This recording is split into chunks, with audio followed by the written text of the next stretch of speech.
Dear students, in today's video class we shall be learning about advertising. So let's understand what we mean by advertising. Advertising is used for communicating business information to present and prospective customers. It usually provides information about the advertising firm, its qualities, product of place of availability of its product, etc. Advertisement is indispensable for both sellers and the buyers. However, it is more important for the sellers. It means that it is required for both buyers as well as for sellers. For sellers to pass information to the customer what they want to sell, and to the buyers what they want to buy. So they also collect some sort of information. They want some information in order to buy something.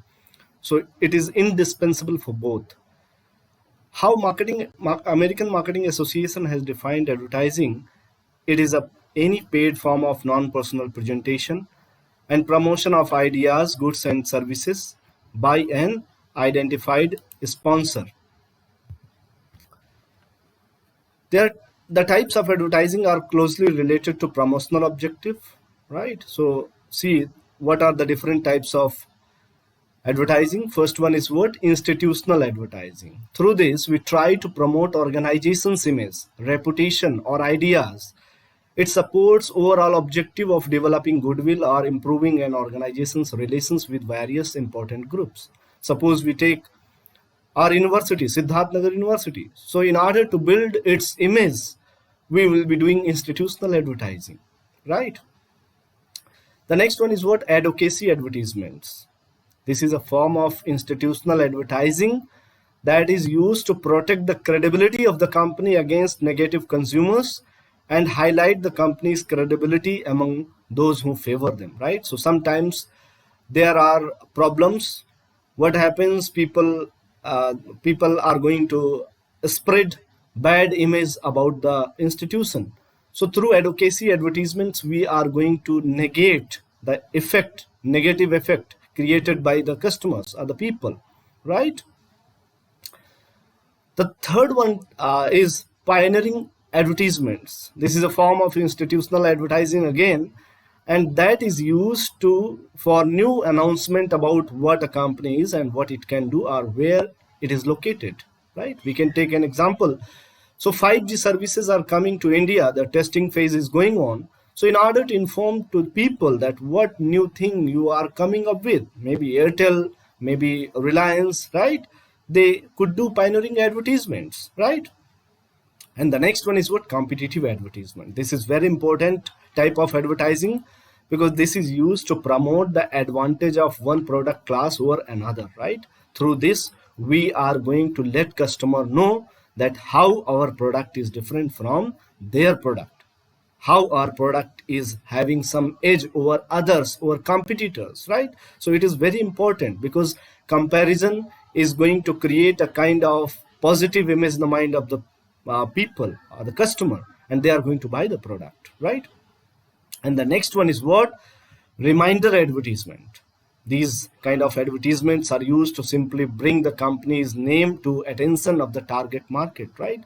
Over a period of time, the image of the company is faded away in the mind of the people or the customer.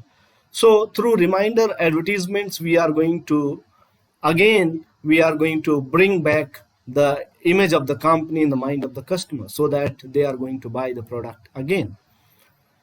The next type of advertising is product advertising. Product advertising tries to sell the product and can be targeted to channel members or final customers. They appear to promote the benefits of a specific goods or services. In pioneering advertising, it seeks to create interest as it is a form of advertising designed to stimulate primary demand for a new product or product category, right? So through pioneering advertisements, we are going to create demand for new products which we are going to introduce in the market, maybe 5G phones in the market by the companies. And then there is competitive advertising. When a product is gaining popularity or growing and other companies enter the marketplace, competitive advertising is designed to influence demand for a specific brand, right? That means when new companies are coming, right? Or the company is growing, so Competitive advertising is done in order to influence demand for a specific brand, right? And then what are the features of advertising? The first one is what? Communication. Advertising is means of mass communication, reaching the masses. It is non-personal communication because it is addressed to masses. Through advertising, we can communicate with masses. We can communicate with a lot of customers at one point of time, right? So this is a feature. Another is information. Advertising informs the buyer about the benefits they would get when they purchase a particular product. However, the information given should be complete and true, right? Whatever information you are passing to the customer, it should be complete and it should be true. The next feature is what? Persuasion. The advertiser expects to create a favorable attitude which will lead to favorable actions. Any advertising process attempts at converting the prospects into buyers, customers. It is thus an indirect salesmanship and essentially a persuasion technique. The next feature is what? Identified sponsor. A sponsor may be individual or a firm who pays for an advertisement. The name of reputed company may increase the sale of the product, right? So whenever we are going to do advertising, you can easily locate who is sponsoring the advertisement.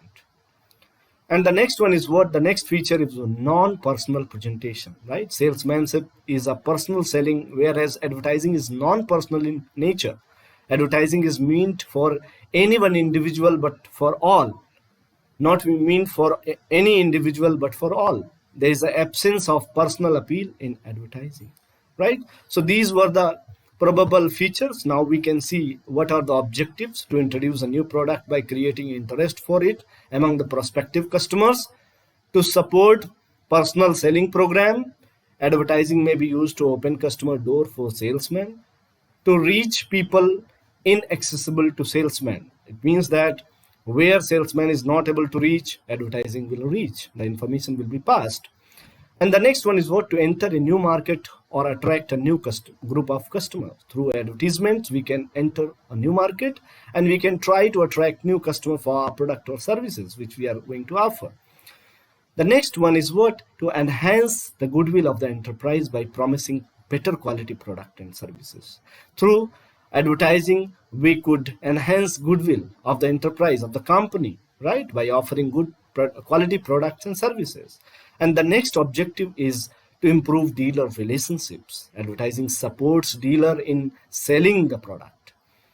Dealers are attracted towards a product which is advertised effectively. So these are the objectives of advertising, about advertising and various features and objective. Thank you so much, students, for being in today's video class.